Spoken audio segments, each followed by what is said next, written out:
बच्चा नारायण दास, बच्चा नारायण दास, लैंडे जो गुरु जी।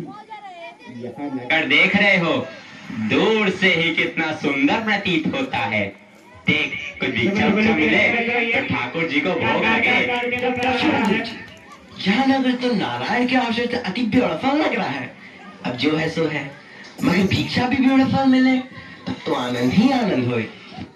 तो तुम एक काम करो, तुम पश्चिम की ओर जाओ और बच्चा गोवर्धन दास तुम पूरब की ओर जाओ, और जो कोई भी सीधी सामग्री मिले वो शालिग्राम जी को बाल भोग सिद्ध हो और हमारा कल्याण हो। जी गुरुजी, मैं बहुत सी भिक्षा लाता हूँ। यहाँ के लोग तो बहुत मालदार दिखाई पड़ते हैं।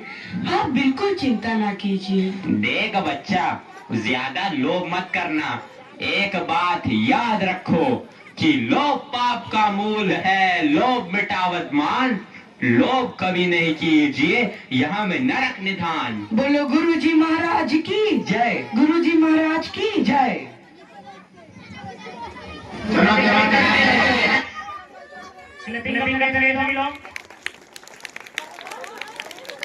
भजो राम, भजो राम, भजो राम, राम भजो राम, भजो राम, भजो राम, राम भजो राम, भजो राम, भजो राम। अंधेर नगरी चौपट राजा, टके शेर बाजी, टके शेर खाजा। अंधेर नगरी चौपट राजा, टके शेर बाजी, टके शेर खाजा। बच्चा गोवर्धन जी महाराज, बड़ा माल लाया हूँ, 3.5 शेर मिठाई। देखूं बच्चा? इम्पॉसिबल। वाह वाह वाह वाह, इतनी सारी मिठाइयाँ कहाँ से लाया? किस धर्मात्मा से भेंट हुई? गुरुजी महाराज, 7 पैसे भीख में मिले थे, उसी से इतनी मिठाई मोली।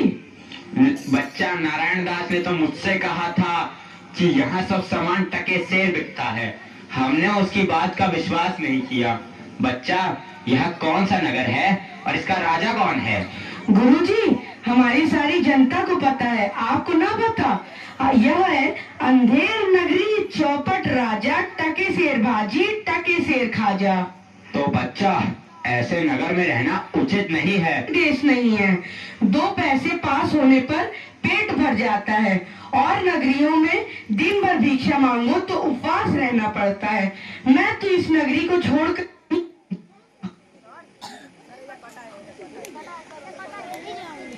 आपकी कृपा से कोई दुख ना होगा महाराज।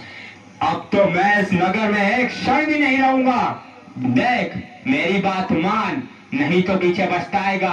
मैं तो जाता हूँ, पर इतना कह दे रहा हूँ कि जब भी कोई संकट पड़े मेरा स्मरण जरूर करना। प्रणाम गुरुजी, मैं आपका नित्य ही स्मरण करूंगा। अंधेर नगरी के चौपट राजा पधार रहे हैं। लीजिए महाराज, पीजिए महाराज। हा, आनंद और दो। दुहाई है महाराज, दुहाई है।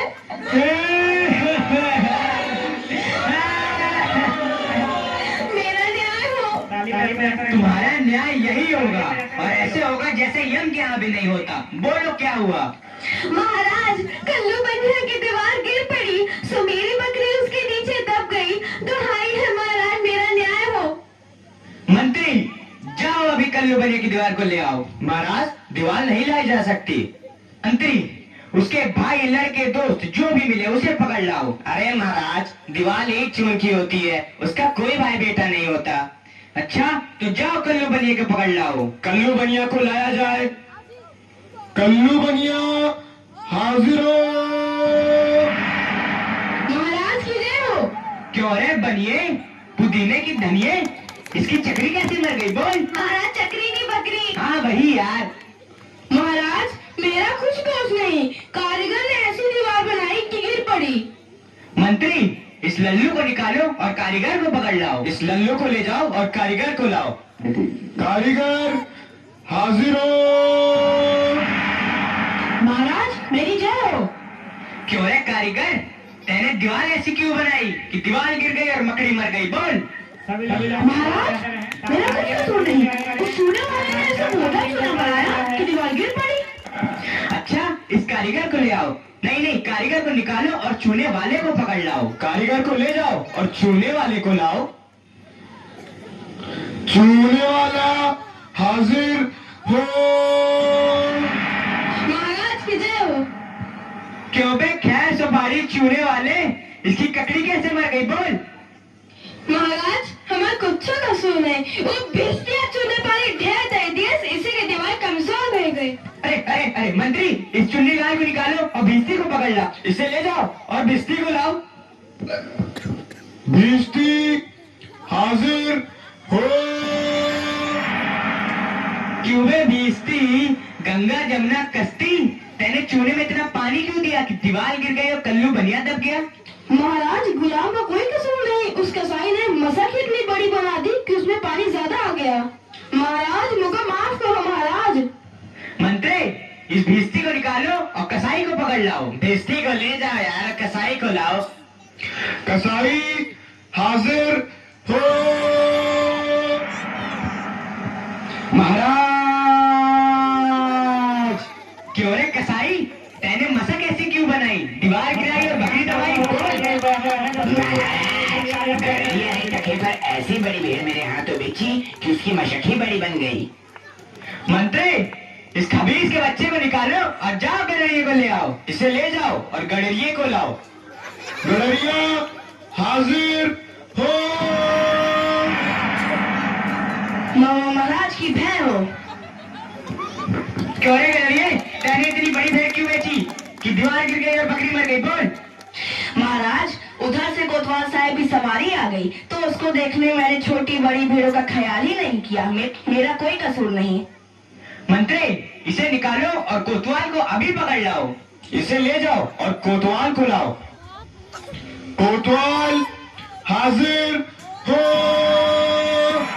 महाराज की जय हो। महाराज, क्यों बे कोतवाल, तेने सवारी इतने धूमधाम से क्यों निकाली कि गदड़िये ने गड़बड़ा कर बड़ी भेड़ बेच दी, जिससे बकरी गिर गई और कल्लू बनिया दब गया। मेरा कोई कसूर नहीं, मैं तो शहर के इंतजाम के वास्ते गया था।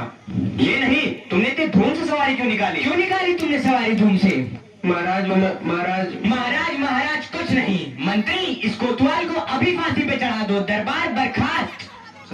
सैनिकों, इसे फांसी पे चढ़ा दो। नहीं महाराज, या नहीं महाराज।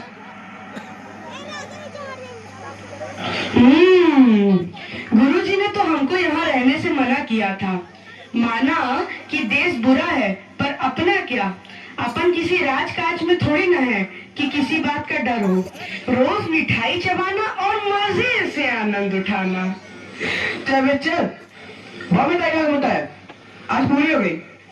बाबा जी चलिए, नमो नारायण कीजिए। हैं? यह आफत कहाँ से आई?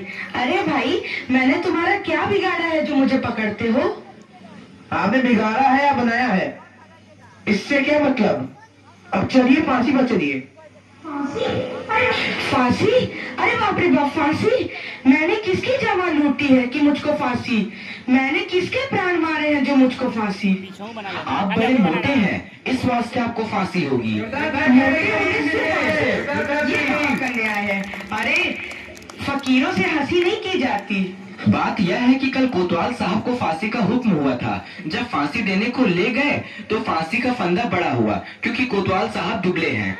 हमने इस पे महाराज से अर्ज किया कि किसी मोटे आदमी को पकड़कर फांसी दे दें।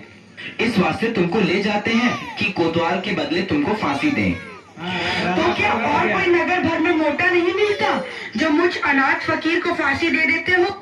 इसमें दो बातें हैं। पहली, राजा के न्याय से कोई मोटाता नहीं। दूसरी, अगर मोटा जाए तो दरबार में जाके न जाने क्या बोले, इस वास्ते आपको फांसी होगी। दुहाई हो परमेश्वर की, यहाँ बड़ा ही अंधेर है। अरे गुरुजी महाराज का कहना मैंने ना माना, उसी का फल मुझे अभी भोगना पड़ रहा है। गुरुजी कहाँ हो? कृपया मेरे प्राण बचाओ। हाय, मैंने गुरुजी का कहना ना माना, उसी का फल है ये। गुरुजी कहाँ हो? बचाओ। अरे बच्चा गोवर्धन दास, तेरी यह क्या दशा हो गई है। गुरुजी, दीवार के नीचे बकरी दब गई, सो इसके लिए मुझे फांसी देते हैं। गुरुजी बचाओ। अरे बच्चा, मैंने तो पहले ही कहा था कि ऐसे नगर में रहना ठीक नहीं है। तूने मेरा कहना नहीं सुना। कोई चिंता नहीं, नारायण सब समर्थ हैं। और सुनो, मुझे मेरे शिष्य को एक उपदेश देना है। तुम लोग तनिक किनारे हो जाओ, और अगर मेरा कहना नहीं सुने तो समझ लो तुम्हारा भला नहीं होगा। नहीं नहीं महाराज, हम लोग हट जाते हैं, आप बेशक उपदेश दीजिए। तब तो गुरुजी हम ही फांसी चढ़ेंगे। नहीं बच्चा, मुझको चढ़ने दे। नहीं गुरुजी, हम फांसी चढ़ेंगे। नहीं बच्चा, हम इतना समझाया, नहीं मानता। हम बुढ़े भाई, हमको चढ़ने दे। अरे भाई, यह क्या माजरा है, कुछ समझ नहीं पड़ता। हम भी नहीं समझ सकते कैसी गड़बड़ है। क्या गोलमाल है? महाराज, गुरु कहता है मैं फांसी चढ़ूंगा, शिष्य कहता है मैं फांसी चढ़ूंगा। बाबूजी, आप काहे को फांसी चढ़ना चाहते हो? महाराज, इस वक्त ऐसी साइट है कि जो मरेगा सीधा वैकुंठ जाएगा। अरे बाबा जी, तब तो हम भी फांसी चढ़ेंगे। हमको तो हुक्म है, हम ही फांसी चढ़ेंगे। अरे दीवार तो हमारी वजह से गिरी थी, फांसी तो हम चढ़ेंगे।